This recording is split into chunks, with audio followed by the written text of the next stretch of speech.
Welcome to the pelvis restoration course.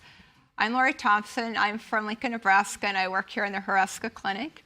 I've been working and doing PRI for about 10 years, and I'm very passionate about it.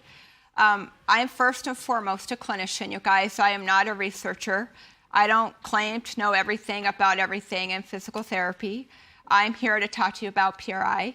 I've been doing PRI for about 10 years. I went to my first PRI course. Prior to that, my background was doing rehab. I did pulmonary rehab in a nursing home, helping wean people off of ventilators and oxygen.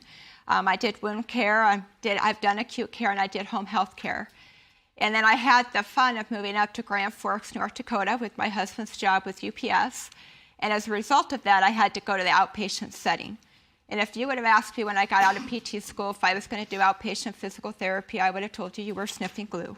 It wasn't a passion that I had or something that I wanted to do. So I went to my first PRI course because I hadn't been to a course working with outpatient physical therapy for about 8 years. And I went to my first course in Minneapolis at the time, and it completely changed the way I practiced physical therapy. I went home after my first course and took the PRI principles and applied it to 2 of my patients that I was having trouble with. And the results that I got were immediate. I was struggling with them, and they had both gone home from that session pain-free, and I was hooked. And then personally, I had been also struggling with hip pain for about 5 years. I'm an avid runner, and implementing the principles of PRI helped me out with a chronic hip problem. So here I am, 10 years later, still doing PRI, still having a passion for it, and I still make mistakes. I am not perfect with it. I'm here just to share with you a little bit about what I do, something I have a passion for, and something I hope that can help you clinically. I really appreciate you guys spending 2 days away from your family and from your practice to come here. It says a lot about you as clinicians that you're here just like I am, because we all want to help our patients get better. Or whether you're an athletic trainer or massage therapist or whatever your passion is, we all here because we have a common goal of helping our clients to be able to improve and get better and be pain-free. So thank you for spending your time with me today. In PRI, just to give you a little bit of background around Hureska, as many of you know, is the director, or may not know, he's the director of PRI, and this is his life's work. So I don't stand above here. I feel very privileged that I get to talk to you a little bit about his science and his life's work, and I get to do it. We have 3 core courses, and the pelvis restoration is the newest core course that was added about 1.5 years ago. We have 6 courses that we offer total in PRI. The 3 core courses are the myokinematic restoration course. You have the postural respiration, and now the pelvis restoration are going to be the 3 core courses. In addition to those 3 core courses, we have an impingement and instability course. We have an advanced integration course, and we also have an interdisciplinary integration course that we offer every spring. In 2013, we're going to be offering a new course with home integration to working with the geriatric population, so we'll be looking at that in 2013 for those of you that might have an interest with that. And the pelvis restoration course is where that's new and fun, and so I hope that I can make you guys or just add another toolbox with your resources that you have to help your patients out. Whether you go, how many of you guys, if this is your first PRI course? Oh, I get to be your first. Oh, I love it. You guys are going to be my barometer. If you guys are following what I'm saying, I know the rest of the class is. So I'm going to look at you, Kyle, and I'm going to look at you, Jody. And if you guys are following what I'm saying, if you're not, slow me down and ask me. I'm a very casual speaker. I want you guys to get this. I want you guys to be able to ask questions, and no question's a dumb question. So we're all here to learn together. There are no egos here. Let's just have fun, and let's have a fun 2 days together. But I'm going to be looking at you guys to make sure you're following me. In addition, with PRI, we also have a certification course. This is for people that have been to all of the courses. They go through a testing period. And we have 2 certifications with postural restoration certified. And then we also have postural restoration trained for athletic trainers and personal trainers. And I know that we have some PRCs in the room. If you could raise your hands for me. So if you guys have any questions during the break, I would invite you to talk to Jason, Christy, Eric, or Mike.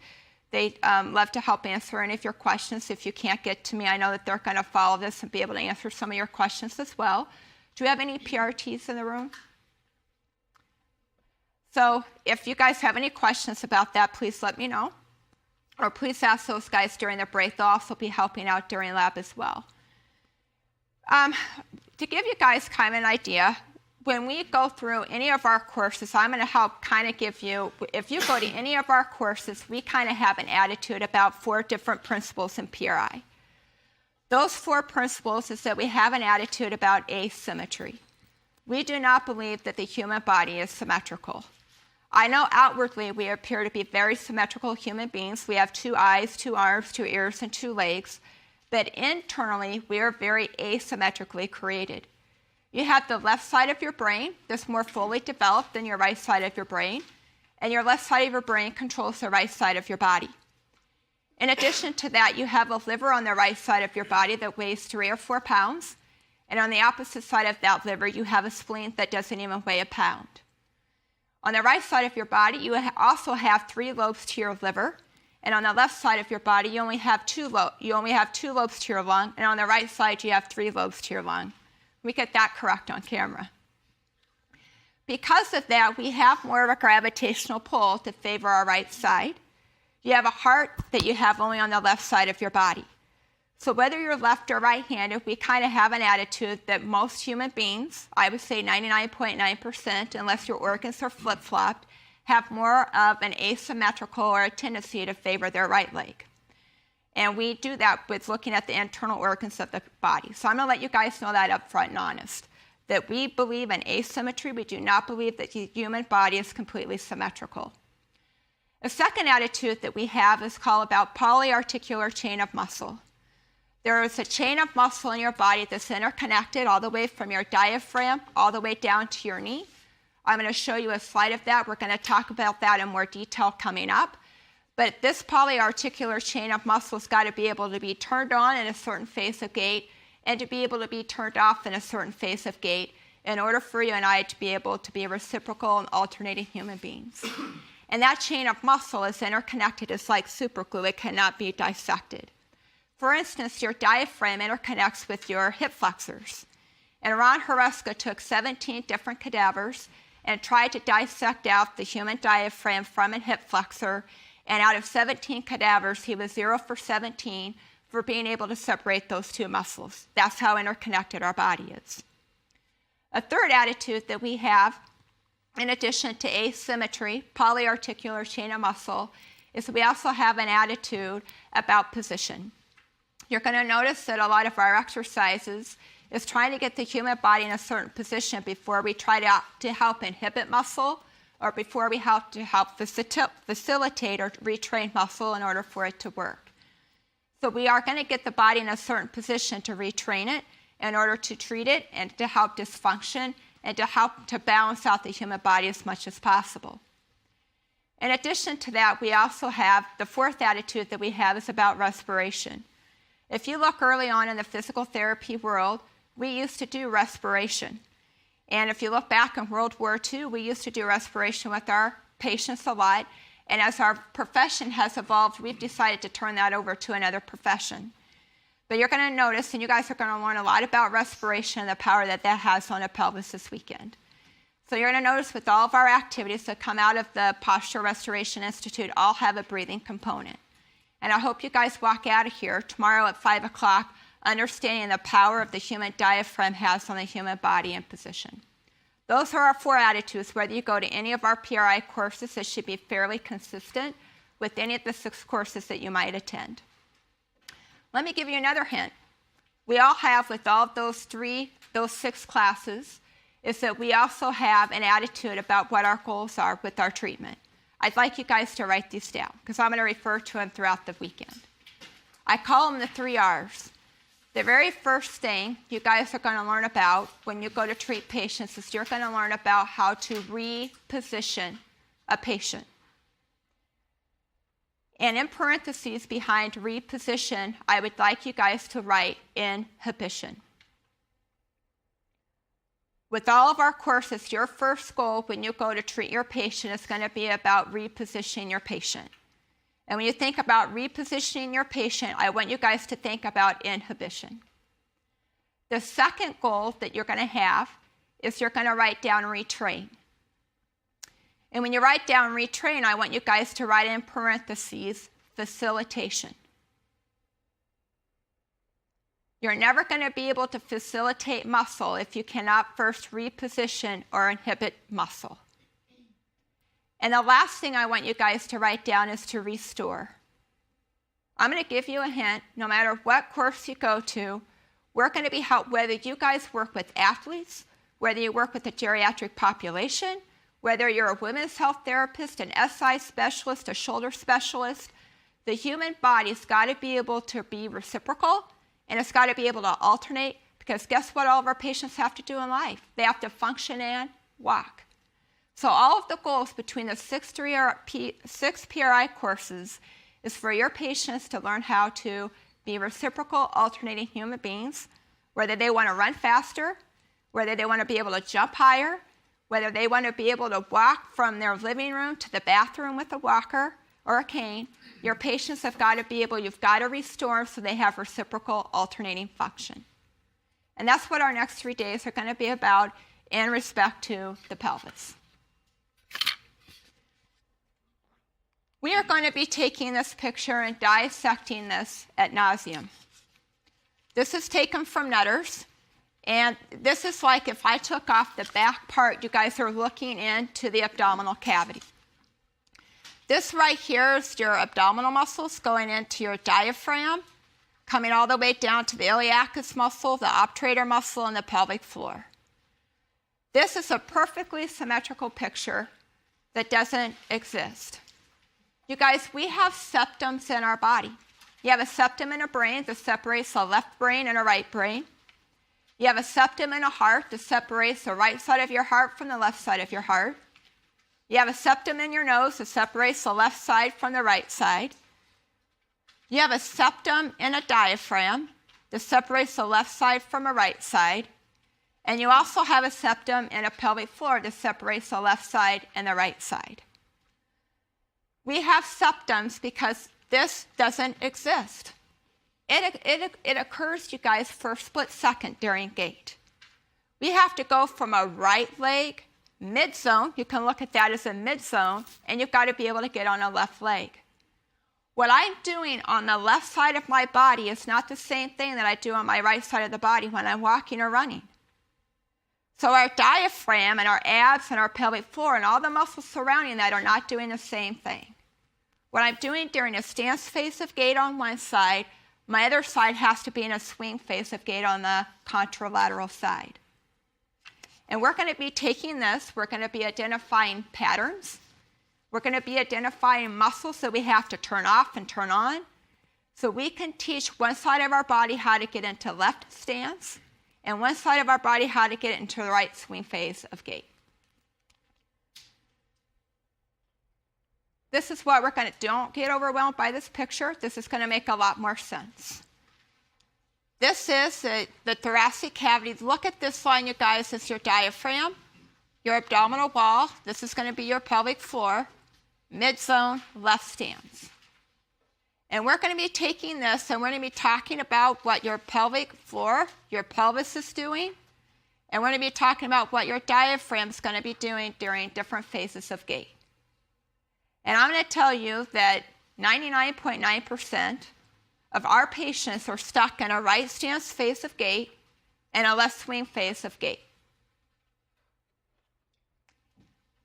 And we're going to be talking about that. You're going to be given objective tests to identify that. You're going to be given PRI tests that are going to help guide your treatment. So you can restore the ability for your patient to go from a right stance phase of gait to a left stance phase of gait. So you can have a patient that can run, walk, and jump at their most optimum level. A lot of you, when you look at the pelvis, are going to think, Lori, I'm not a pelvic floor patient. I don't work with the pelvic floor. I don't do women's health. How many of you guys treat back pain? How many of you guys treat pubalgia? How many of you treat hip pain? and SI pain. Because if you're dealing with the pelvis that deals with an SI joint, a pubic bone, a hip, or a back, you're going to have a hard time convincing this clinician that you're not affecting a pelvic floor. Pelvic floor symptoms, you guys, are just an alarm bell going off that you have a pelvis that cannot reciprocally move. It's stuck. It's locked. And if my pelvis cannot be able to go from a right stance face of gait to a left stance face of gait, are you telling me that doesn't affect the pelvic floor? Are you telling me that if someone has an SI pain, that doesn't affect the pelvic floor? Guess what? We all treat the pelvic floor. We all do. All a pelvic floor symptom is just like what if your patients have a hip impingement, if they have back pain, if they have hip pain, it's just a warning bell going off that you do not have a reciprocal alternating human being. I'm going to give you another hint about PRI. We believe in triplanar motion. Our body's got to be able to work in a sagittal plane, it's got to be able to work in a frontal plane, and it's got to be able to work in a transverse plane. If you don't have triplanar motion working through an innominate bone, your pelvis is going to get stuck and it's going to get locked. And I want you guys to star and highlight a frontal plane. You're here this weekend because a lot of your athletes, a lot of your patients that are sedentary, a lot of your clients do not have frontal plane control of an innominate bone. They have an inlet that cannot adduct on the left and cannot abduct an outlet on the left in order to be able to get into left stance phase of gait. And you're never going to get a frontal plane if you don't inhibit a sagittal plane. Because guess what we like in this country? We like a sagittal plane. Go to a gym. We're on elliptical machines. We're on a Stairmaster machine. We're on a bike. We leg press. We shoulder press. We chest press. You guys, it's all great stuff. I don't want to dog it. It's awesome. But what plane is that working our body in? A sagittal plane. What do we have in a gym that helps us to go side to side in a frontal plane? The only thing I can think of is rollerblading. And if you don't have a frontal plane, you're going to have people that love extension, that love BACK backs, who love hip flexors, who love calves, who love upper traps, and who love their pecs. I have runners who have dead butt syndrome. They don't know how to work their glute to push themselves forward.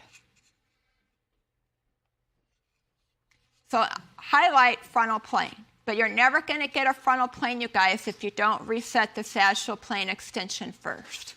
I'm giving you a hint. A lot of our patients love extension. And please do not misunderstand me that we like extension, you guys. We just don't want it to rule our world. Your car's got to be able to go forward. And if your car can only go forward and it can't go backwards, your car can't change lanes and your car can't turn, you're not going to get very far just going forward. And a lot of our patients, all they're doing with their car is driving it forward. You're going to hit a dead end. This is looking from the patient from the back. This is going to make more sense. We're going to spend a big part of our day looking at the pelvis. Tomorrow morning, we're going to be looking at the influences of the diaphragm on that pelvis, and we're going to be putting it all together. We're going to have a very heavy didactic day. By 4:30 or 5 o'clock this afternoon, you're probably going to be brain dead, and I don't blame you. But it's going to be a fun day. Tomorrow, you guys, we get to talk about treatment. So if you can hang with me today, we're just setting up a foundation in order to have a fun day tomorrow with treatment. This afternoon, we're going to be having labs, so hopefully I keep you awake. Tomorrow, we're going to have more lecture, and then we're going to have lab throughout the day to help keep the weekend going. But I just want to let you guys know that today is going to be a very heavy didactic day of just trying to learn what's going on with an inlet and an outlet of a pelvis. And to help you guys out, when we go through and talk about this, we're going to be talking about different patterns.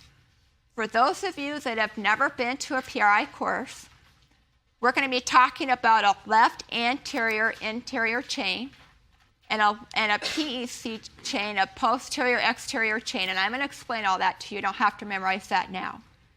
We're going to be talking about these influences with how it is on the pelvis and how it's going to be affecting the pelvic floor muscles surrounding that. You're going to have objective tests. You're going to have specific treatment guidelines to help be able to identify what pattern your patient is in, and in order to help to treat that pattern. Do you mind coming up here for a second? Yeah. Emily, sorry, I couldn't see your name tag. We're going to be talking, Emily's going to come over here. The very first thing we're going to be talking about, you guys, is a left anterior chain patient. And we're going to be taking that patient, and I want you guys to think about Emily as we're going through this first chain. When Emily comes and stands in front of you guys, I'm going to have her put her left foot ahead of her right and have her put her weight back on her right leg. And I want you guys to see how she does that, and we're going to compare the two. You're going to see here how her pelvis here on the left side is coming forward. Her pelvis here is coming back on the right. And if we pull up her shirt, her pants zipper is going to be going over her right foot, her right shoulder's below her left. Love that from a biomechanical approach from a right stance phase of gait. Now I'm going to have Emily change for me and put her left foot back behind, bring her right foot forward, and put her weight back on her left leg. And she thinks her weight's on her left leg, and I'm going to be a little ornery. Can I be a little ornery with you? Here's her pelvis is still forward on the left. Her pelvis is still back on the right. Her car is still veering to the right. Her pants zipper is still going to the right. And she thinks her weight's on her right leg, and I'm going to help her out to show her that her weight's still not on her left leg. I help her come back here, and that's going to feel kind of weird. And I let go of my hand. She's going to want to come forward and put her weight back on which leg? Her right leg. She is placing herself in the same biomechanical position in her pelvis the same way whether she's on her right leg or her left leg. Does that make sense? Thank you. You can sit down. As we go through Emily, I want you to think about Emily as a left AIC pattern patient. These are people who love the right side of their body. Remember, you have a liver on your right side. You have a spleen on your left side. We have more of a gravitational pull that pulls us to our right leg. In your upper trunk, you have a heart over here that you don't have on your right side. So we all have more of a gravitational pull to pull us on our right leg and take our upper body and rotate it to the left. There's nothing wrong with that. We love that when you're on your right leg. The problem with the left AIC pattern patient is that they are putting themselves in a biomechanical position on their right leg the same way that they are on their left leg. And I'm exaggerating just to teach. Nothing changes. You have a pelvic inlet and a pelvic outlet that's doing the same thing, whether we're in right stance or left stance. And it doesn't matter if you're left or right-handed, because most livers are on the right side and most hearts are on the left side. Think about how much our world reinforces right stance and a left swing phase of gait. How many of you guys watched the Olympics over the weekend or over the summer? Which way did everyone run around the track? Which way did all swimmers turn in a pool? Counterclockwise. So around every corner, I'm on a right leg, and I'm rotating to the left. At grocery stores, our checkers check us out going right to left. If you go over to Super Saver over here, our grocery store is set up for us to go through the grocery store on the right side and go around and work counterclockwise around that grocery store. Our world is set up to reinforce a left AIC pattern. We love the right side of our body, and we love to rotate the upper body to the left. These are individuals that don't know how to pull their left inlet back. We're going to be talking about that. As we go through this left AIC pattern, we're going to be talking about, or the PEC pattern that we're going to talk about this afternoon, we're going to be taking the pelvis. We're going to be talking about the influence of Emily with what's going on through her inlet and what's going through her outlet. When I talk about the inlet, we're going to be talking about parameters from the ASIS, from the sacral base, to the ASIS, to the pubic symphysis.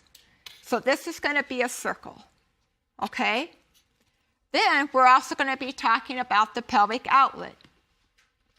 And in the pelvic outlet, we're going to have another circle to talk about Emily. And that's going to be from your ischial tuberosity, your coccyx bone, ischial tuberosity, and pubic symphysis. You're going to have another circle.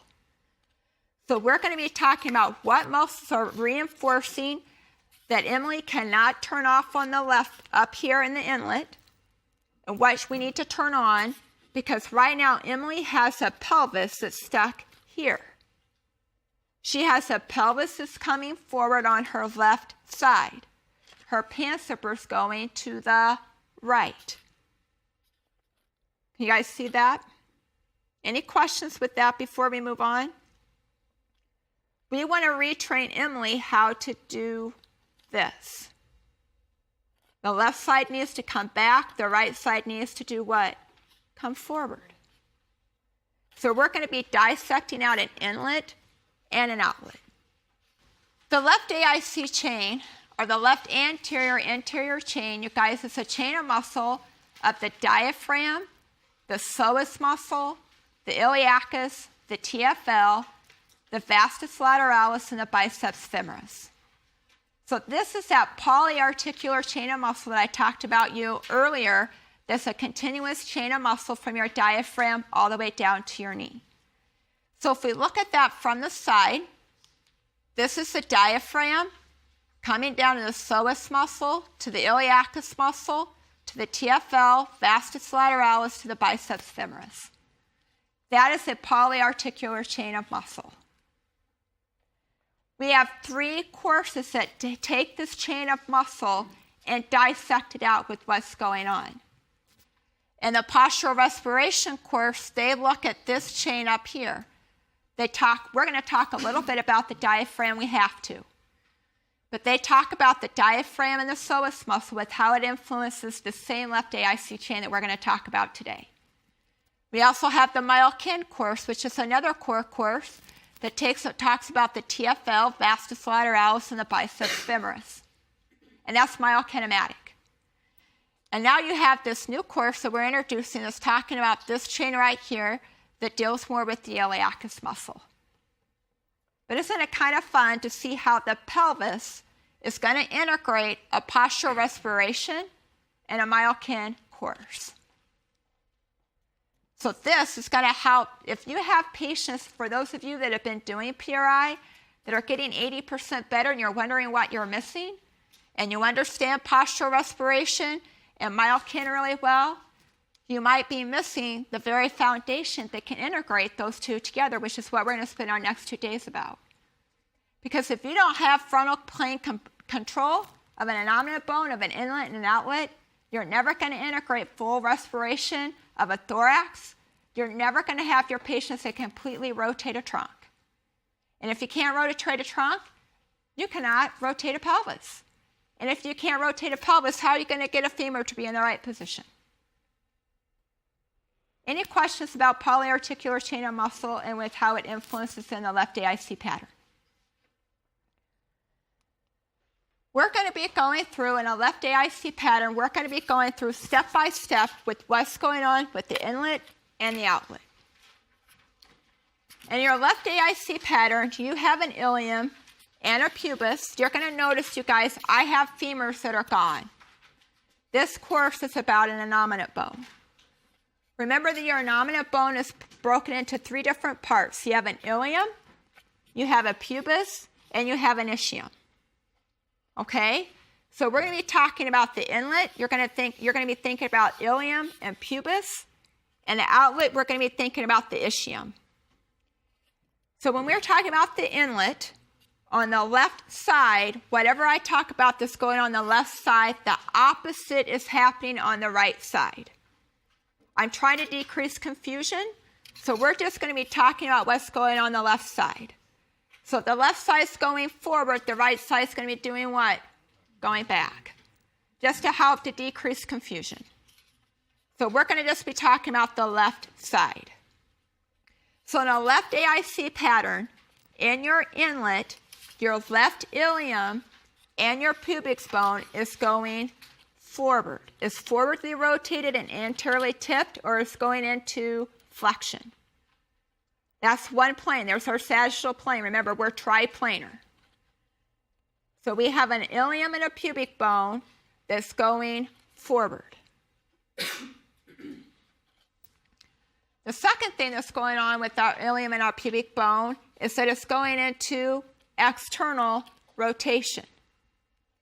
So it's going forward, and your ilium and your pubis bone is going into external rotation. So flexion, external rotation, in respect to the contralateral side. Remember, I have an attitude about frontal plane. So we're going into flexion, external rotation, and abduction. My ilium is moving into abduction. It's moving away from the right side. So it's going into flexion, external rotation, abduction. Flexion, external rotation, and abduction. The combination of that triplanar motion, we're going to call that ilio-pubo-external rotation. In PRI, the first letter you guys are going to see here is going to talk about the ilium. The first letter is what is moving. The P is what is moving on. It's moving on the right pubis bone. So my ilium is moving on my right pubic bone in a combination of triplanar motion of flexion, external rotation, and abduction. So we're going to call that ilio-pubo-external rotation. I'm not trying to give you acronyms to create more confusion. For those of you that have never been to a PRI course, this is going to be fun, not a big deal. For those of you that have been to a PRI course before, it's the same thing as AFER.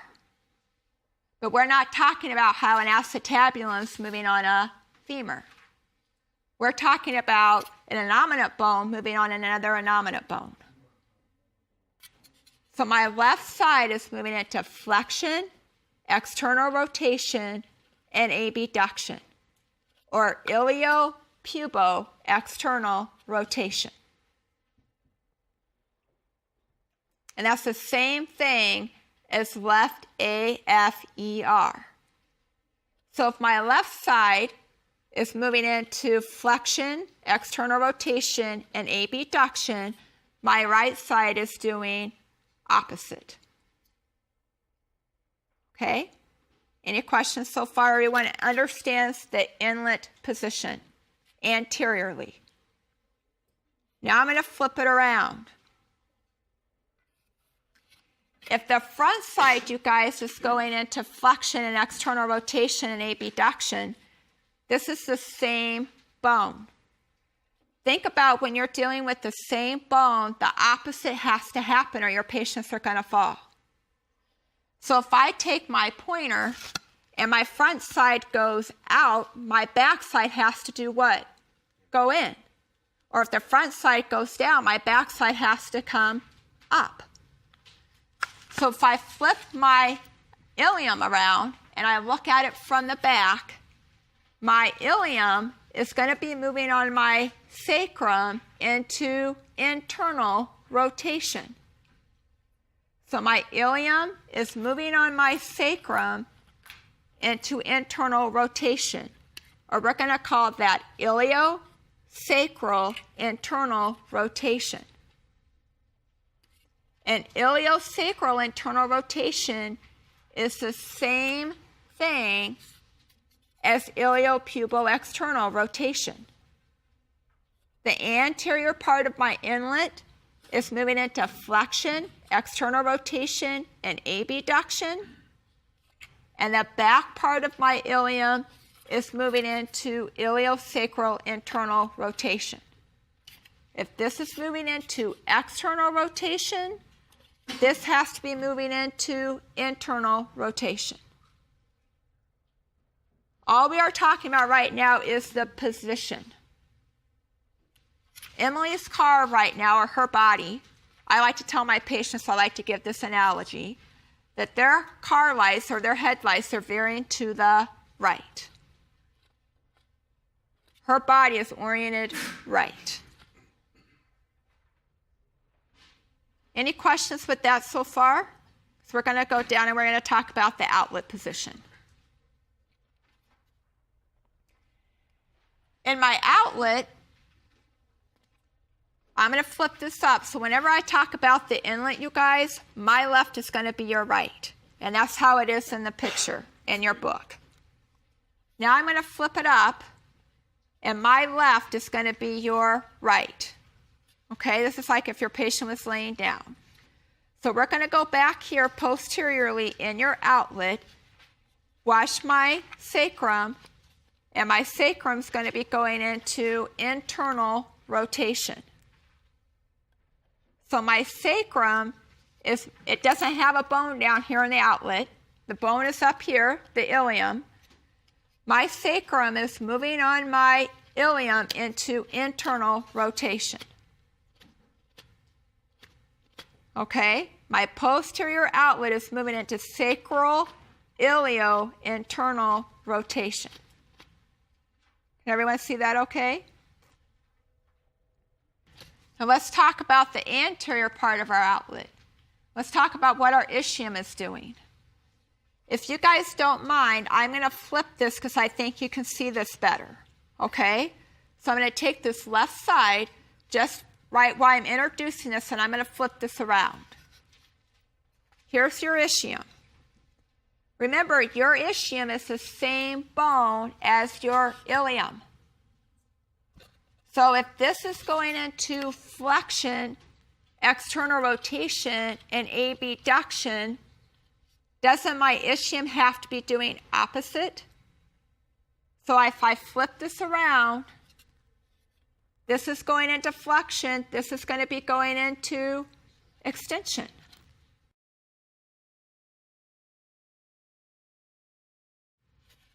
My ischium is going to be moving into internal rotation. My ilium is moving into abduction. My ischium has to be moving into adduction.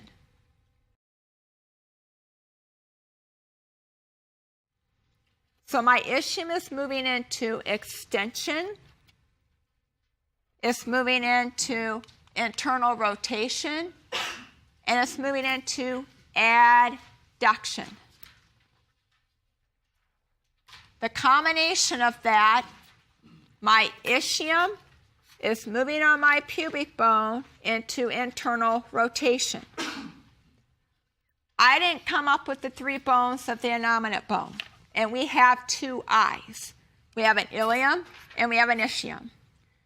So to help to decrease confusion, you're going to see a big I, little s. So anytime you see the big I, little s, you know we're talking about the ischium position, and you're going to think about the outlet. So my outlet is moving into ischio-pubo internal rotation. My ilium is ilio-pubo external rotation.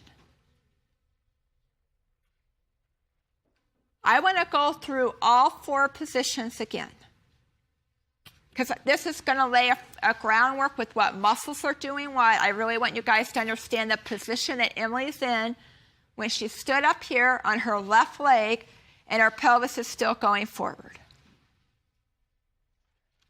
So Emily's inlet anteriorly, her ischium is moving on your pubic bone into flexion, external rotation, and abduction. And we're going to call that ilio-pubo-external rotation, the combination of that triplanar motion. Posteriorly, my inlet, my ilium, is moving on my sacrum into internal rotation. If my anterior part is moving into external rotation, my posterior part has to be moving into internal rotation, or your patients would fall.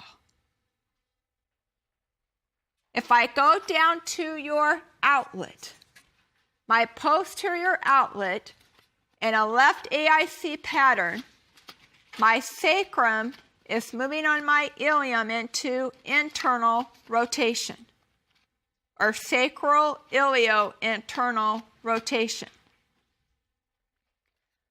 My ischium is doing the exact opposite of my ilium. My anterior pelvic floor is moving into extension, internal rotation, and abduction, or ischial-pubo internal rotation.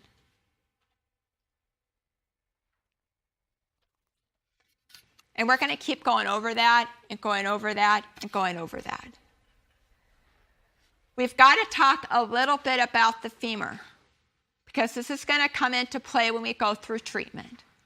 So I'm going to give you myokinematics. If you haven't been to that class, yes? Did you say the ischium is going into abduction or adduction? It's going into adduction. Adduction. So adduction for your outlet, abduction for your inlet. Your femur, you guys, if you take Emily and you take that inlet and outlet position, her pelvis is going this way on her left leg. If she followed what her pelvis was doing, she'd walk like this, but she doesn't do that. She has to actively abduct and externally rotate her femur in order to walk straight ahead.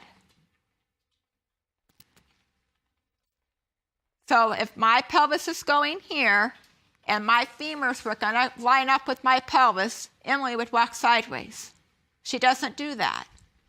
She takes her femur and she actively abducts and externally rotates her left side.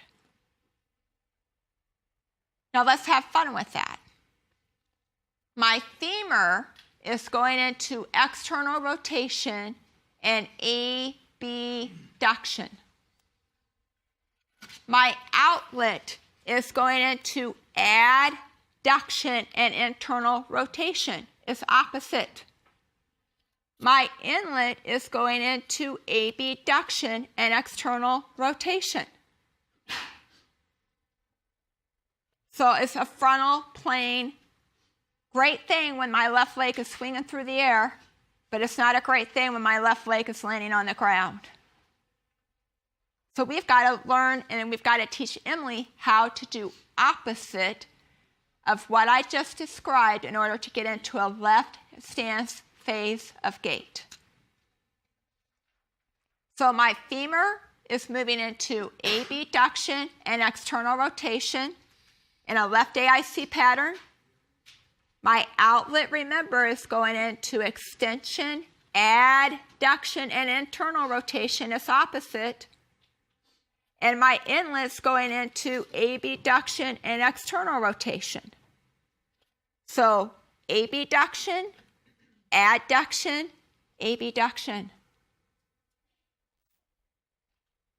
That's swing phase of gait. Yay, you can swing your left leg in the air. How many of you guys, sorry you're going to get my running analogies, but how many of you guys have athletes that whip their right leg when they run? Hundreds of pictures. Because remember, your right femur does opposite of your left. You have a right side that doesn't know how to swing. You have a left side that doesn't know how to get into left stance. the combination of what we just talked about, you guys. This is what we just talked about. Our inlet is inflection, external rotation, and inlet abduction. Anteriorly, we're in iliopubal external rotation. Posteriorly, we're in iliosacral internal rotation. This is the position of our outlet. It's going into extension, internal rotation, and outlet adduction. And anytime, you guys, your outlet is in adduction, your anterior pelvic floor is going to be descended. Say that again. Anytime your outlet is in a position of adduction, your anterior pelvic floor is going to be positionally descended.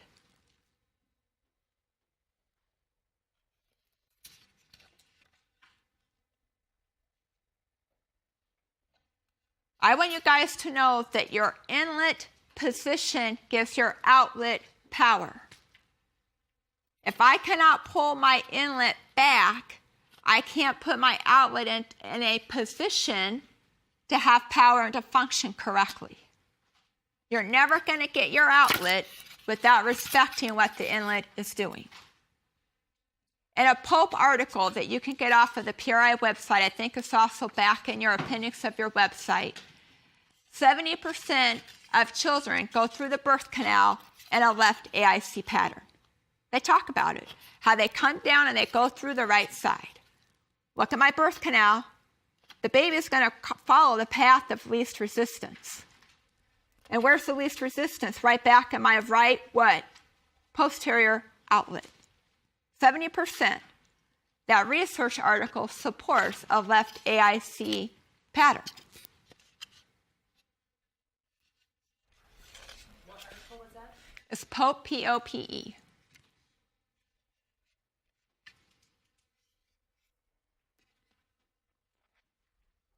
So anytime you guys hear me talk about the pelvic floor being positionally descended, you're going to think about your anterior pelvic floor. We're going to get into specifically what two muscles we're talking about.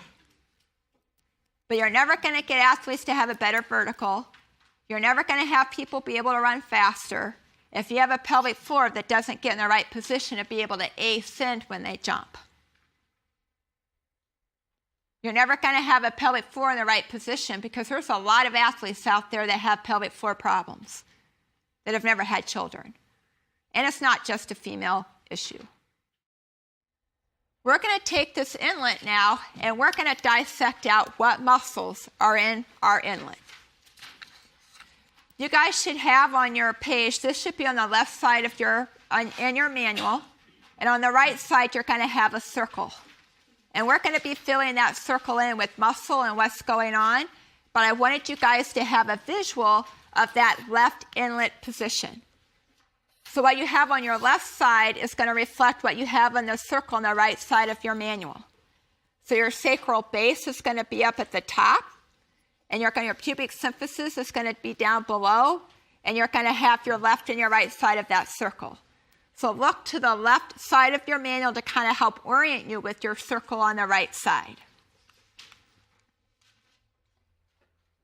I also kind of wanted to show you a picture, an anatomy picture, and you're going to see that there's not a lot of muscles that go through your inlet. So I kind of wanted you guys to have a visual of what muscles are present, and here's the position, because we never get anatomy books that talk about asymmetry. We only get anatomy books that show symmetry. That doesn't exist. So in your circle, just orient yourself that when you look at this, we're looking at this position, sacral base, pubic symphysis, and ASIS. And remember that your left and right, orient yourself with your left and your right. So your left side is really going to be your right when you're looking down at your manual. And I'd like us to go through and we're going to fill in. Remember, your posterior inlet is an iliosacral internal rotation in your posterior inlet. All we did here is we took lines and we closed off our inlet. So we drew a line from our base of our sacrum to our pubic symphysis and across from our ASIS so we can come up with quadrants. And we're going to go through with what muscles are in each quadrant. But in your posterior left quadrant, that is in a posteriorly is in a position of iliosacral internal rotation. And in your anterior inlet, that is in a position, remember, of flexion, external rotation, and abduction, or iliopubo external rotation. So fill in IPER on your left side. We're always going to fill out the left side first. So we know that our right side is going to be opposite. So the right side is going to be an iliopubo internal rotation, which is opposite. It's going to be going into extension, internal rotation, and adduction. And in my left posterior inlet, my ilium is going to be moving in my sacrum into iliosacral external rotation. The left side or the right side? The right side. So the right side is moving into iliosacral external rotation posteriorly and iliopubo internal rotation on the right side. Now I want you to draw in some arrows. From your, look at my fingers here, in the left AIC pattern, we're going to go from the sacral base to the ASIS. And in your left posterior inlet, my left ASIS is moving away from my sacral base. So your arrows are being pulled apart. That area is being pulled apart. From my sacral base to my ASIS, draw arrows in pulling apart.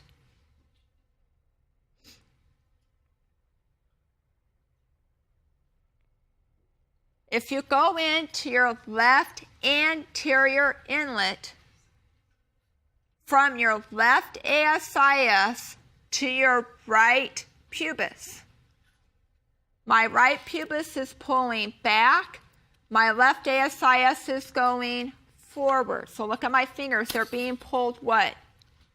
In. This is going forward, this is pulling back. So your arrows in your left anterior inlet need to be pulling together. It has to cross a joint. So this arrow down here is really coming from your right pubic symphysis, not your left. Your right side is going back, the left side is going forward. So it's being pulled together. On your right side, my right ASIS and my left pubic symphysis, my left pubic symphysis is being pulled what? Forward, and my right ASIS is going back. So those arrows are being pulled apart.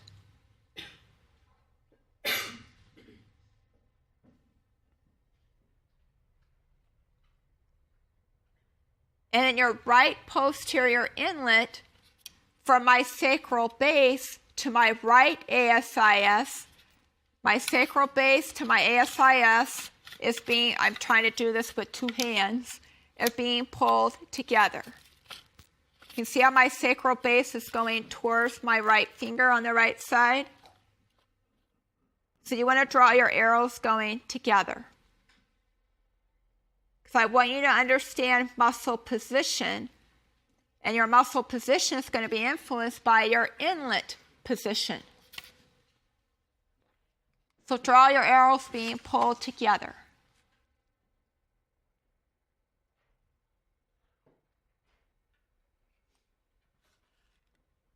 So now we're going to talk about what muscles are in each quadrant that's influencing that. In the back of your manual, I'd like you to pull out your anatomy It's in the back of your manual. And what we're going to be doing, and pull out your crayons, we're going to be coloring. And when you color in PRI, we're not trying to bring out your inner child, but we can do that. We can have a little bit of fun. You guys are going to be coloring muscles that we want to help to turn on or facilitate to help to create a right AIC pattern. These are muscles that are going to help Emily go from being a left AIC pattern patient. So we're going to turn muscles that are going to oppose that chain. We want her to learn how to get into left stance.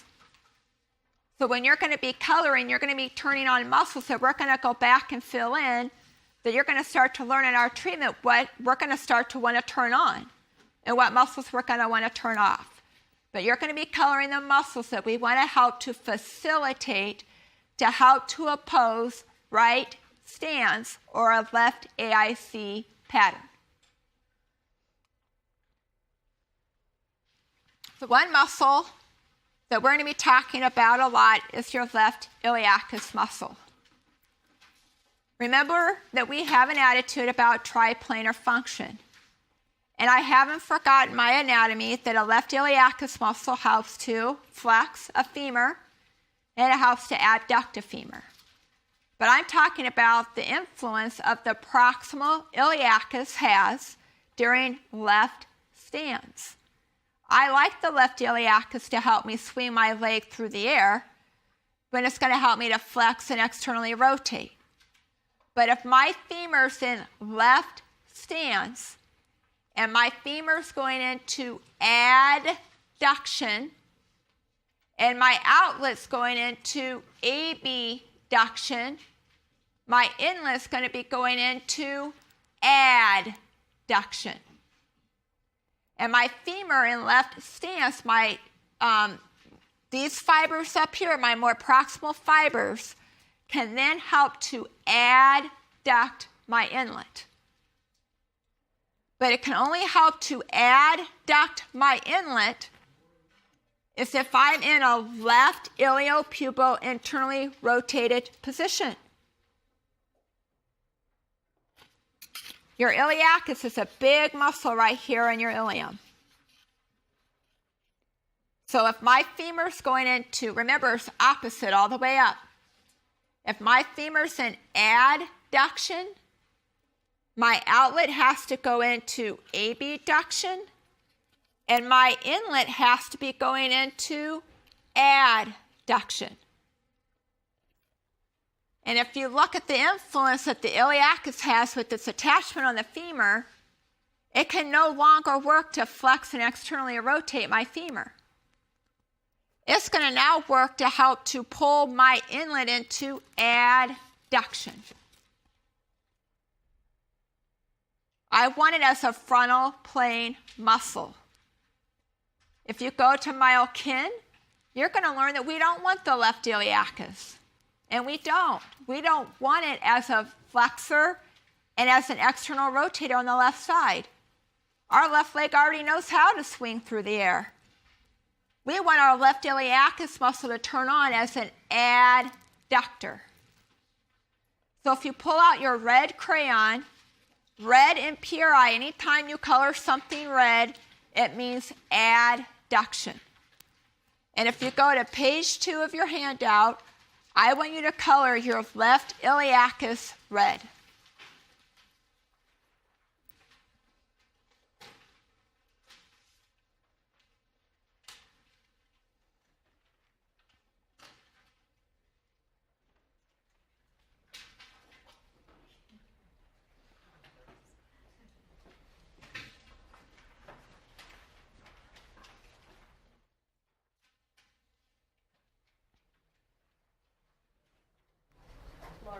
Yes. Is that previous slide in the book somewhere? The one that you had right before? Is that in our book somewhere? We can't put the netter pictures in. They don't let us put pictures in the manual. It's very expensive. That's why your coloring is separate from your manual. So if you wanted to look at this, plate 246 in a netter's book, if you wanted to write that down. But they have strict guidelines with copywriting, so they don't allow us to we can't put their pictures in the manual, but we can do it as a separate handout.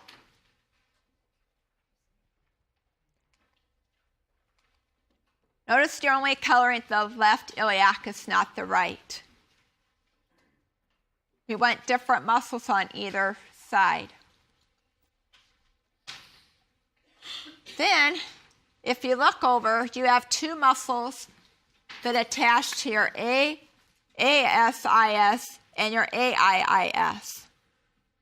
And those muscles help to pull your pelvis forward. They attach on your inlet, they come down and attach on your femur. And those two muscles are going to help. They're the only influence I have. Think about your rectus femoris and your sartorius, kind of like the hamstring of your inlet. We talk about a hamstring and myokine that helps to pull your pelvis back. Your rectus femoris and your sartorius help to bring your inlet, because of how they attach, they help to pull your inlet forward. And remember, my left side is forward and my right side is back. So if I want to help my left side go back, I probably want to help my right side do what? Go forward. So because of how these two muscles attach on the inlet and how they go down and attach on the femur, when that leg is swinging through the air, they're going to help to pull my pelvis forward. They're sagittal plane muscles. So I want you to pull out your brown crayon, brown and pure eye. Whenever you color brown in any of our courses, it means sagittal plane. And if you go in color, on page 2 on the right side, you're going to color those attachment sites of your rectus femoris and your sartorius.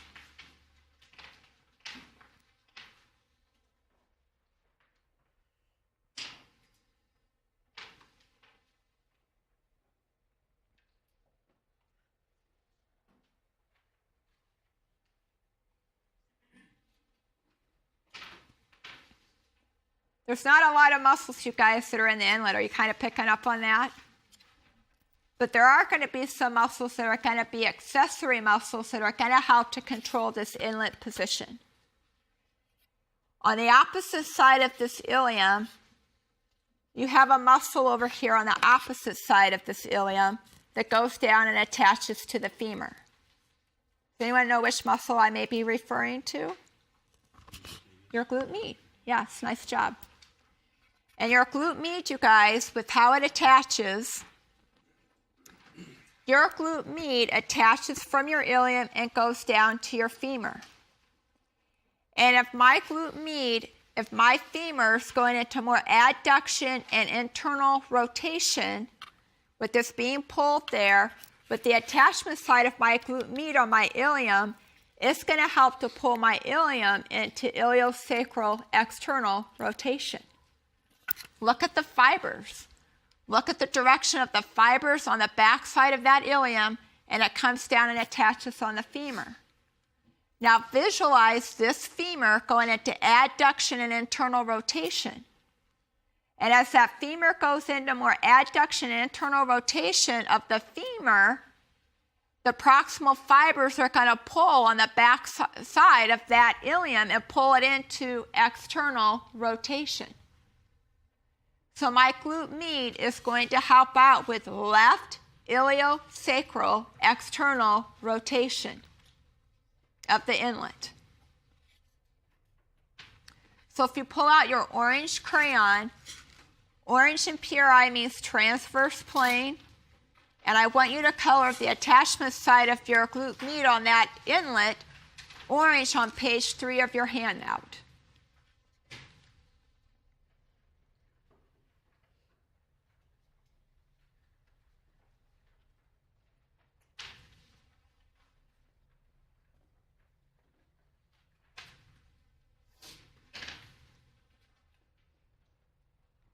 So we've colored a rectus femoris and a sartorius brown.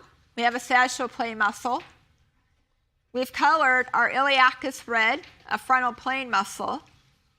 We've colored a transverse plane, our left glute med, orange on the left side. We also have something that's really important on the right side that's also going to be a very important accessory muscle with our right side in our inlet position. What other muscle, you guys, is on the back side of your ilium that crosses in a side joint on the back side? It's your glute max. And your glute max, you guys, is one muscle that helps to cross this left SI joint. And if my femur is going into more, remember, we went opposite. We want our right femur to swing. We want our right femur to go into abduction and external rotation. And as that happens, the proximal fibers of my glute max, with how it covers, is going to help out with iliosacral internal rotation on the left side. So we're going to go from here. Your left side is going into internal rotation and compressing. Your right side is going into more external rotation and gapping. So if my right side is getting into more iliopubo external rotation, my glute max can help to internally rotate my ilium on my sacrum. So in your inlet, your glute max is going to help out with iliosacral internal rotation on the right side.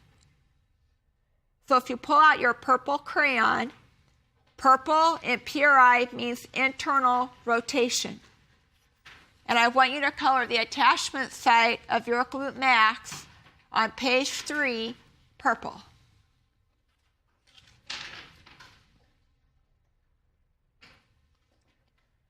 Your glute med and your glute max, remember, are accessory muscles. And they're accessory muscles because they're not inside of our circle. But they're going to be very important with our treatment in order to help our left iliacus to be able to work as a frontal plane muscle during left stance.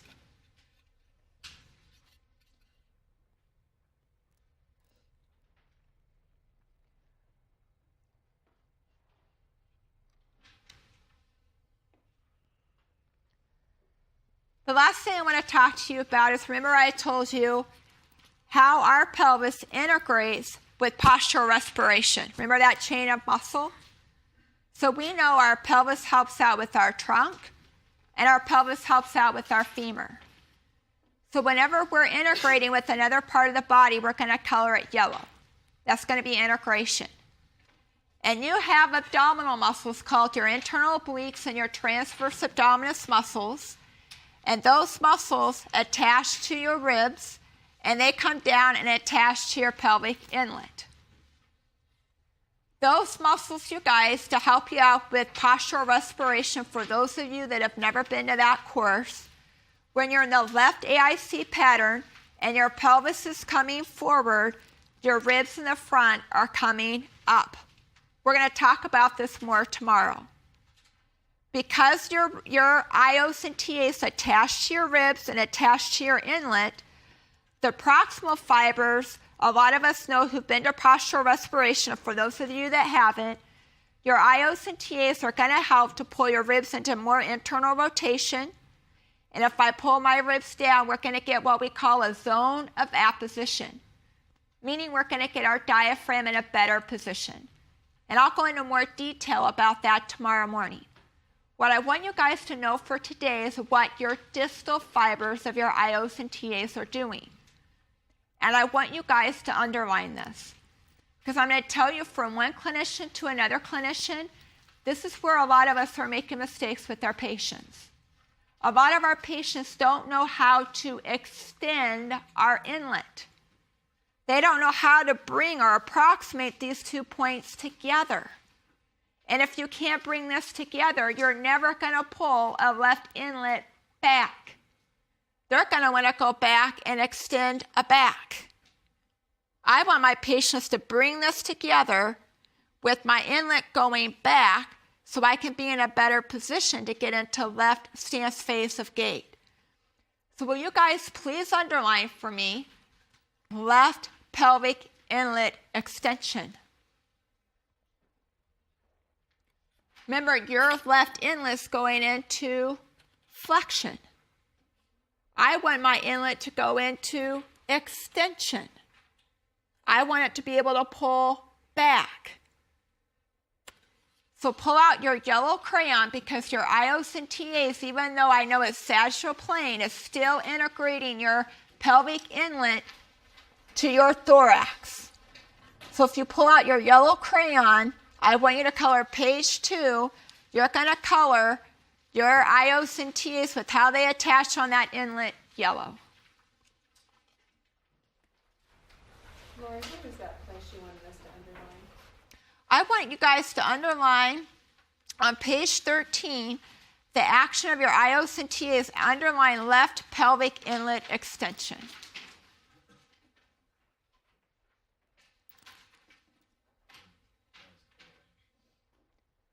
Do you guys have any questions with any of the muscles and their actions? So I want to go back to your circle, and when we do that, I want you guys to appreciate how many nerves and how many arteries and veins go through your pelvic inlet. How there can be compression, why sometimes patients can get more swelling in their left ankle compared to their right. You have an iliac artery that passes through here that could be getting compressed, which is why we might have an epidemic of Viagra in this country. I want you guys to understand inlet position. And if your left side is being pulled forward and being compressed, you're going to compress nerve, you're going to press arteries and veins. You go back to your circle. In your left posterior outlet, we drew arrows that we're pulling apart. They're elongating. So in your left posterior inlet, your iliacus is weak and long.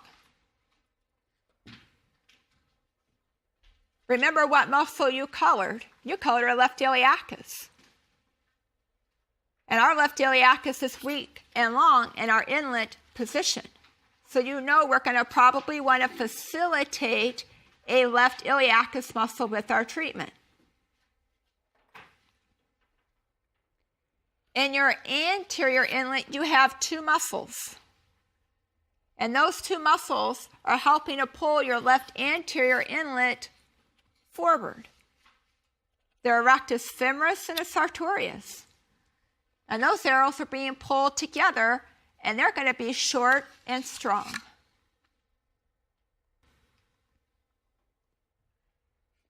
So the opposite is happening on the right side. So you're going to have a right rectus femoris and sartorius that are going to be weak and long, and a right iliacus is going to be short and strong.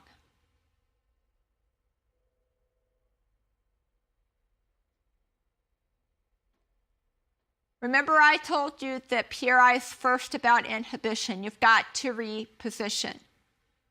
What 2 muscles in this circle would we want to inhibit? We want to inhibit the left rectus femoris and sartorius and the right iliacus. Just to help teach you guys, I'm not saying these muscles aren't working, they have to be working a little bit. I'm just trying to help teach. So we're going to say that our left iliacus is off. Our right rectus femoris and sartorius are off because they're weak and long. They're not in optimal position to work. Where our left rectus femoris and sartorius are on, and our right iliacus is on. So if something is on, you're going to think that's what we want to inhibit. Whatever is off is what we want to facilitate. So we go back to our 3 R's that we talked about this morning. In order to reposition, we're going to have to turn off our left anterior inlet and our right posterior inlet. Then in order, once we get your car in alignment, you're veering to the right.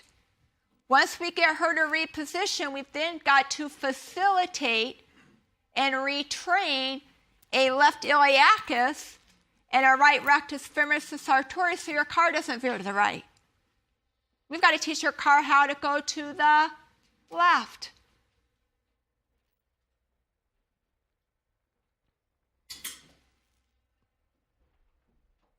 Any questions with the pelvic inlet before we move on?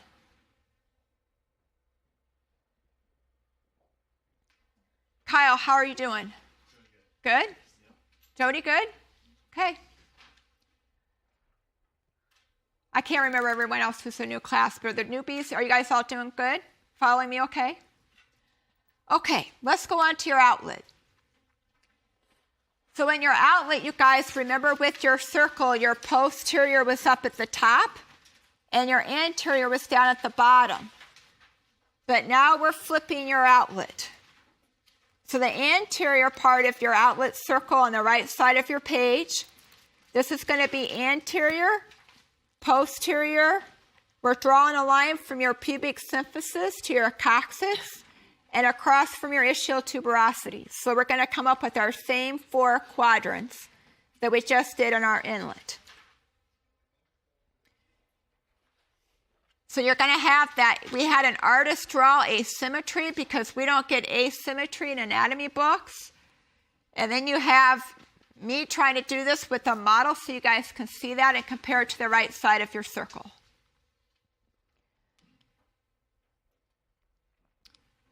Here's this anatomy. Then remember, we get symmetrical patterns.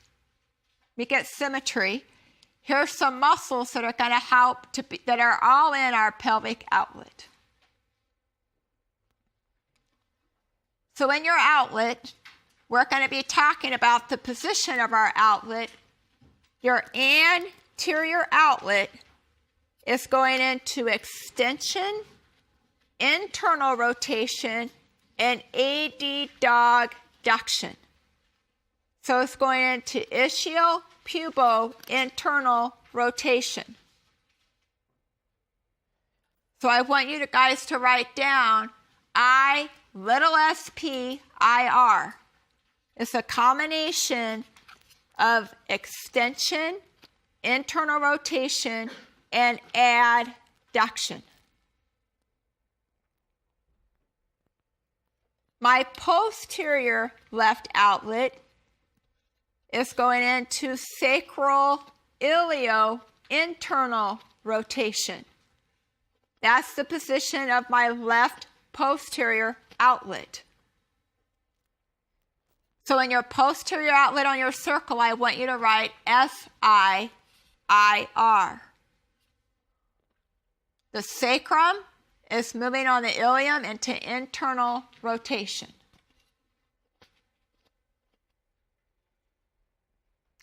So the opposite is happening on the right side.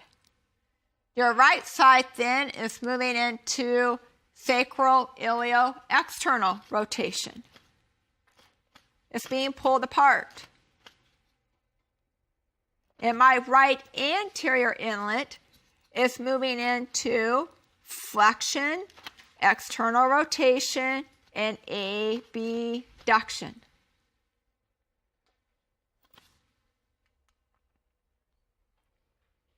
So all of this is trying to help you to remember what position your outlet is in.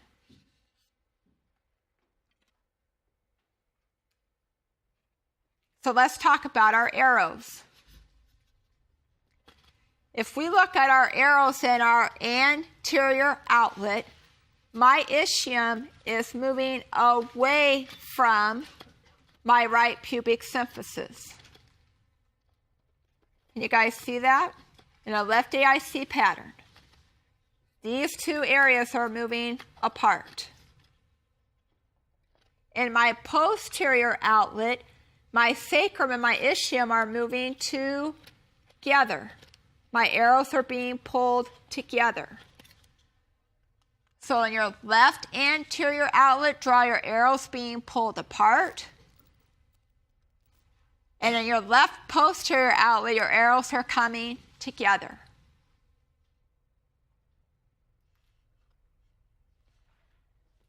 So in your right posterior outlet in a left AIC pattern, your sacrum and your ischium are being pulled apart. You guys see that? And my left pubic symphysis and my ischium on my right side are being pulled together. So your arrows in the back are being pulled apart, and your arrows in the front are being pulled together. Because if you understand that position, you can understand what muscles are short and strong and what muscles are long and weak. So now we're going to pull out your colors in your coloring picture, and we're going to go color again the muscles that we're going to want to facilitate or to help to oppose the left AIC pattern.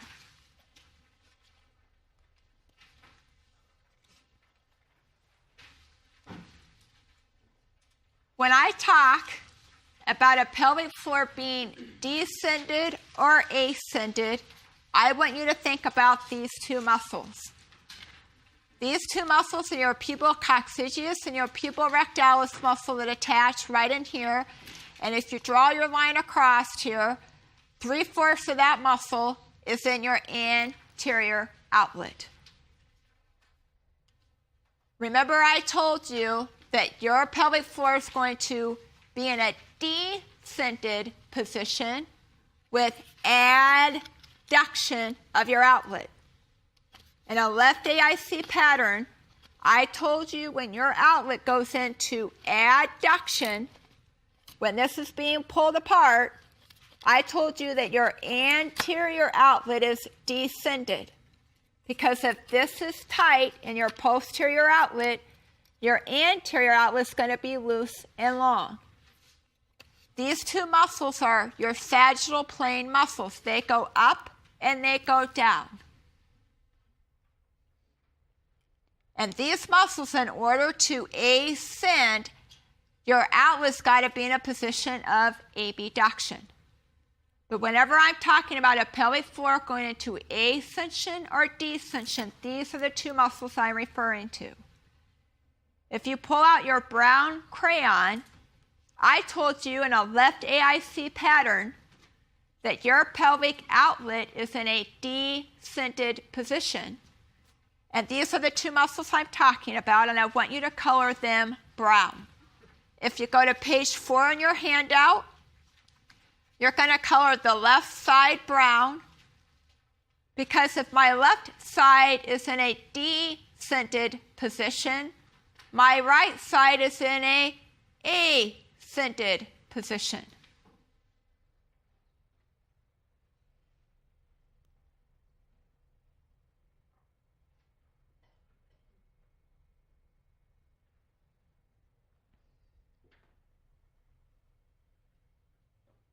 Also go to page 6. This is looking down through the inlet. Here's the two muscles again. You can see how they're in a sagittal plane. And I want you to color them brown again on page 6.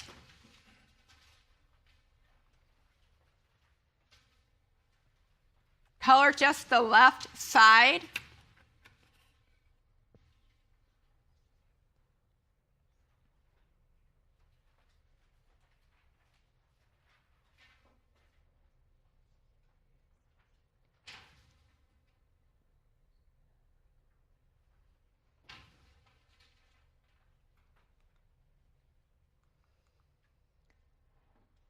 I want to have a little fun with you guys right now. What I want you guys to do is I want you to put both of your feet on the floor. And when you, I want you to back up a little bit away from your table. And I want you guys to pull your right knee behind your left. When you pull your right knee behind your left, just know that your knees reflect what's going on with your inlet. And if you pull your right knee behind your left, when you're sitting there, pull your right knee, adduct your right side. Pull your right knee in towards your left a little bit and feel your right adductor. And I want you all to do a Kegel. Now I want you guys to do opposite. And I want you to pull your left knee back behind your right. I want you guys to find and pull your left knee in towards your right and feel your left inner thigh. Some of you guys can't even do that, by the way. And now try to Kegel. Isn't that harder? Respect outlet position. Your left side doesn't function like your right side. You just try to lift up your left puborectalis and your left pubococcygeus muscles. But we've got to respect what first before we try to help to do a PRI Kegel, as I'm going to call it, position. We have people Kegeling. I had a physical therapist come in who was incontinent after the birth of her second son for 7 years. And she was Kegeling for 7 years, you guys, and had to wear a pad every day to work because no one respected a position that she was doing her activities in. And I put her through a PRI program. She came in to see me, by the way, for back pain. But imagine when she came in and she was crying because it was the first time she didn't have to wear a pad in 7 years. Respect position. Let's do another fun exercise. I want you guys to pull your right knee back behind your left. And I want you guys to find your right ischial tuberosity or find your right sit bone. And I want you to hold that position. Keep your right sit bone on the table. Side bend your trunk to the right a little bit and pick that left leg up off the floor. Some of you, I hope, can still feel your right sit bone on the table. Some of you can't. My PEC pattern patients, which we're going to be talking about. Now I want you guys to take, and I want you to pull your left knee back behind your right. Find your left sit bone. Have fun, some of you, finding that. And I want you to keep your left calcaneus, and I did not misspeak, on the chair. Side bend your trunk to the left and pick up your right leg. Some of you can't do that. Some of you got to lean way over here to the left because you do not have frontal plane control of an innominate bone. So I'm going to turn around. You guys just went into right stance. I felt my right ischial tuberosity on the table, on my chair, and I picked up my left leg. Gosh, Lori, I can do that. But you come over here, you don't have enough control to be able to do what? Left stance.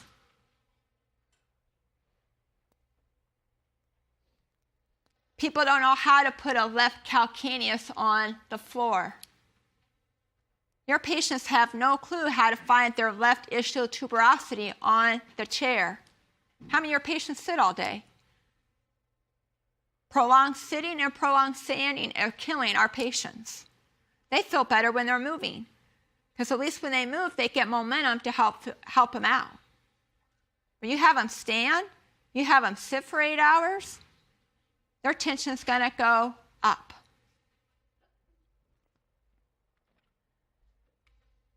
So when you cannot feel your left sit bone, it's going to predispose what we're going to talk about next. So I want you guys to think about a left obturator and a left iliococcygeus muscle. Those two muscles, you guys, help your left ischial tuberosity to abduct. Look, this is your obturator. This is your iliococcygeus muscle. Look how your obturator muscle, you guys, wraps around your ischial tuberosity. And you have your iliococcygeus muscle that integrates with your obturator muscle versus an arcuate tendon. Those two muscles are going to help to abduct your outlet. For those of you that have tended myokin, just to decrease confusion, you learned that our obturator muscle we want to help to inhibit on the left side. I want your obturator muscle to work for you in approximally as a frontal plane muscle, just like your iliacus muscle. If I get my femur into left stance and I help to adduct and internally rotate a femur, what has to happen to my outlet? It has to abduct. Now I'm letting my proximal fibers of my obturator muscle, if I'm in left stance, abduct my outlet. And if I get abduction of my outlet, I can help to do what with my pelvic floor on the left side? Ascend. I can jump higher. I can run faster. I can actually push with my BU-double-T butt versus use my back and my hip flexors to take a step forward. Frontal plane control. Your obturator and your iliococcygeus are your abductors of your outlet. Pull out your green crayon, and I want you to color them on page 4, green. This is your obturator muscle. This is your iliococcygeus muscle. Green means abduction in PRI.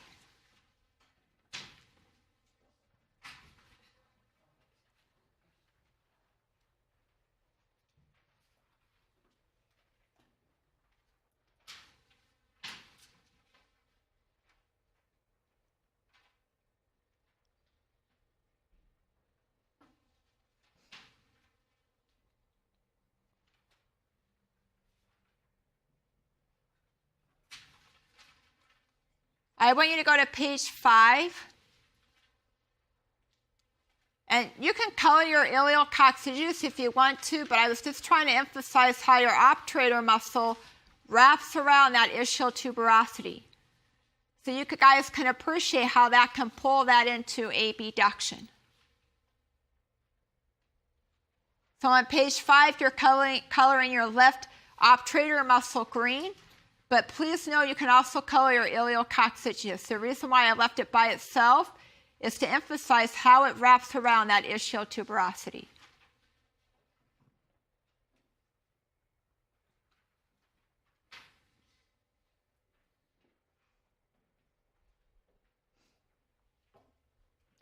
Then if you go to page 6, this is looking down through your inlet. This is your obturator muscle and your iliococcygeus muscle. You can see how they're more in a frontal plane position.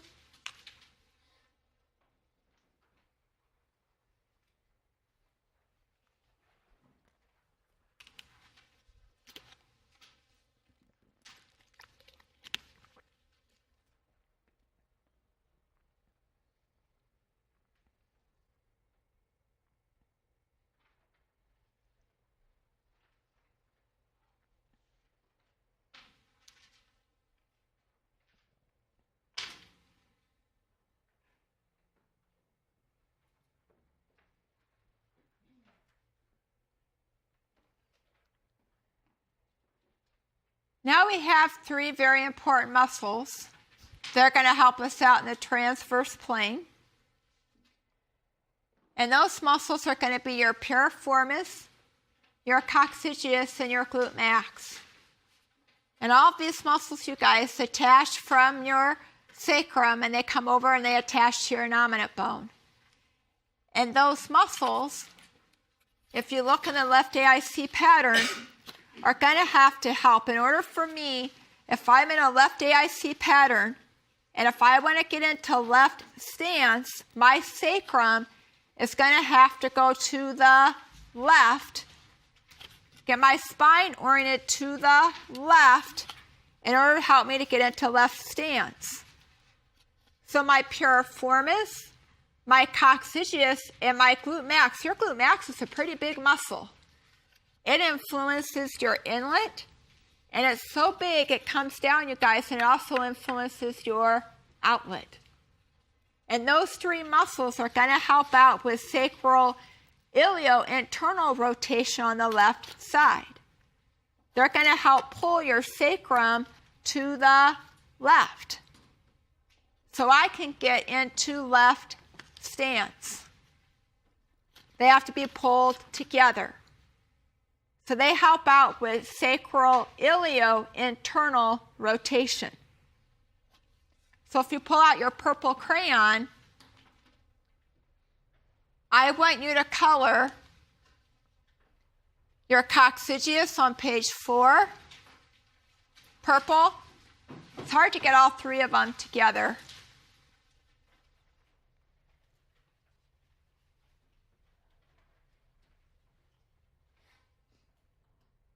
You're coloring your right side.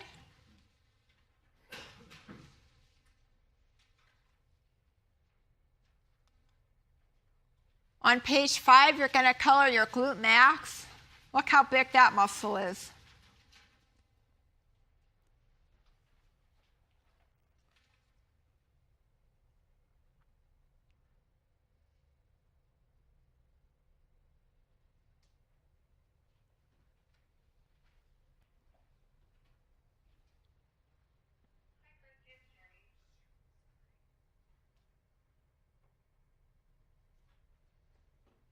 Then if you go to page 6, you're going to color your piriformis and your coccygeus purple. This is looking down in your inlet on the right side.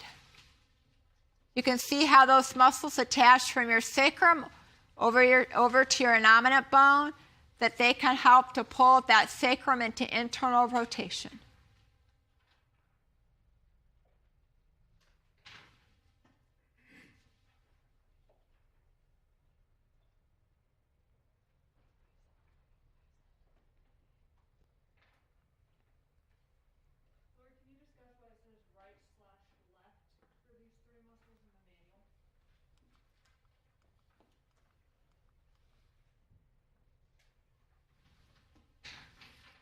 Do you guys notice that that action has to come with the condition? The only way that your coccygeus, piriformis, and glute max can help to internally rotate your sacrum is with your right side going into a position. And it has to be able to go into ischiopubo internal rotation. And if I'm getting right ischiopubo internal rotation, that's really being controlled by my what? Inlet. If you don't get your inlet to go forward on the right side or back on the left, you have to have inlet position in order to give your outlet power.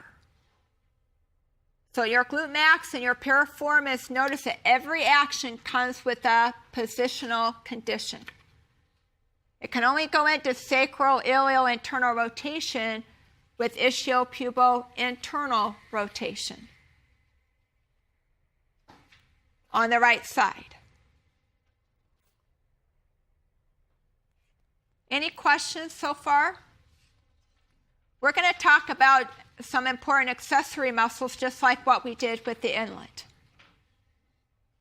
You have a muscle. If I flip my inlet around on you guys, so now my right is your left. So this is your left AIC pattern. You have a muscle here that attaches here, and it goes down and attaches on the back of your femur. A lot of us learned that our left hamstring helps us to bend our knee, and it helps us to extend our femur. But our hamstring also attaches to our ischium. And if you want to get me on my soapbox for about a half an hour, please do not overstretch hamstrings. Because we can appear to have tight hamstrings if my outlet isn't in the right position. And my hamstring is going to help to pull my ischium into flexion.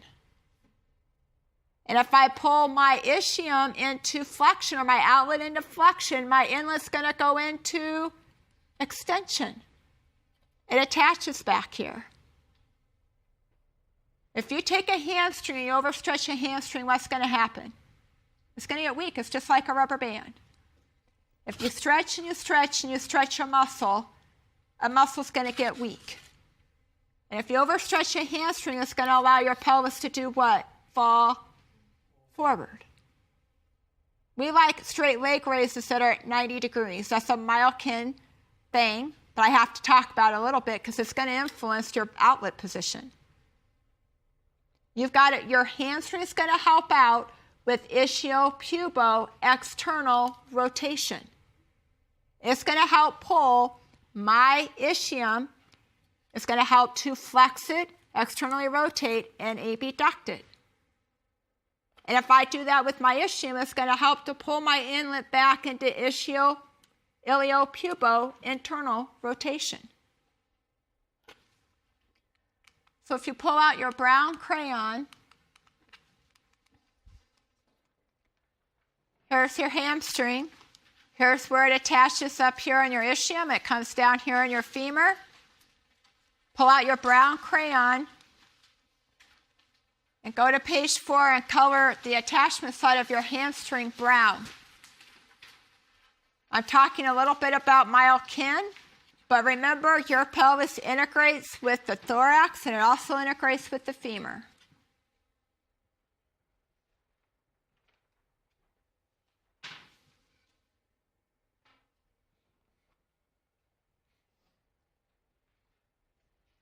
You have another important accessory muscle that's going to help to adduct your femur.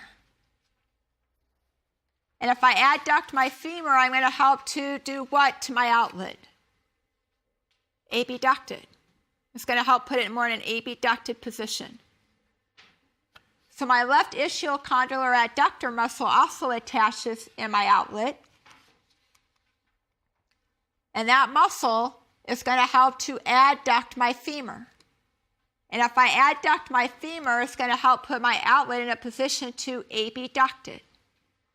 So it's going to become a very powerful accessory muscle with treatment. So if you pull out your red crayon, I want you to color the attachment side of your adductor red.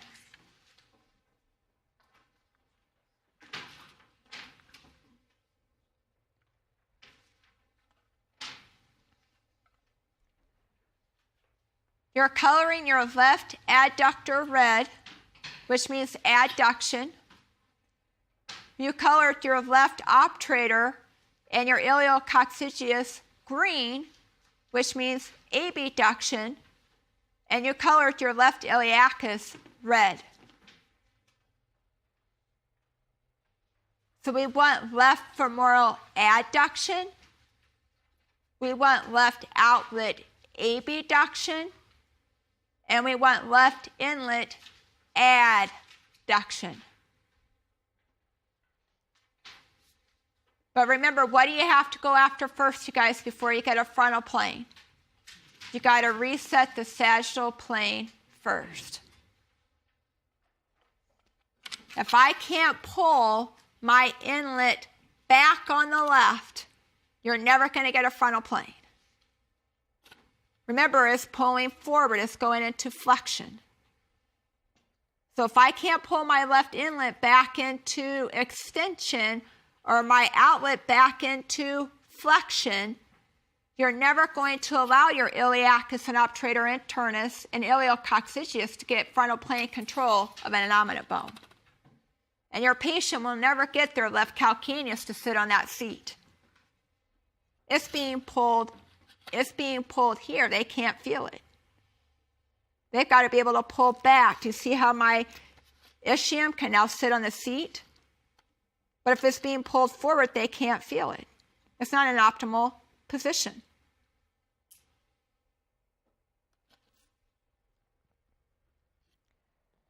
You have integration in your outlet, just like you had in your inlet. If you pull out your yellow crayon, you have an arcuate tendon that helps to integrate your obturator muscle with your iliococcygeus muscle, so they can work on the frontal plane together. This is your arcuate tendon on the left side. You also have an anal-coccygeal ligament that's going to help to integrate to help out with alternating activity. So my pelvic floor can go into right stance and left stance, and right stance and left stance. So I can integrate two sides to get alternating activity. So I want you to color your anal-coccygeal ligament yellow and your arcuate tendon yellow. This is on page 4.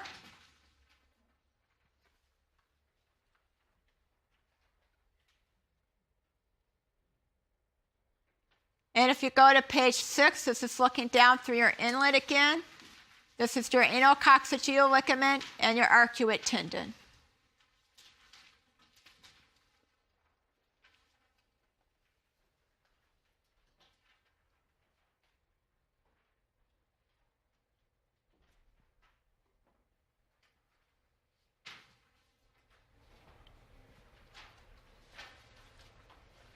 Any questions about muscle actions with the outlet?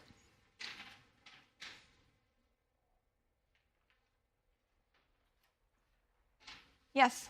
Laura, could you just review it, say it one more time with us looking at the student? The arcuate tendon helps to integrate the iliococcygeus ligament and your obturator internus muscle to work in the frontal plane. And the anal-coccygeal ligament is going to help out with alternating activity. You need that in order, Christy, if you look down here, your outlet, that ligament's right here. So we could go into right stance, left stance, right stance, left stance. So it's going to help to integrate the two sides of the pelvic floor to do something opposite. Just like you have the cura of your diaphragm, to help a left and a right side, you have to have a left and a right side of a pelvic floor.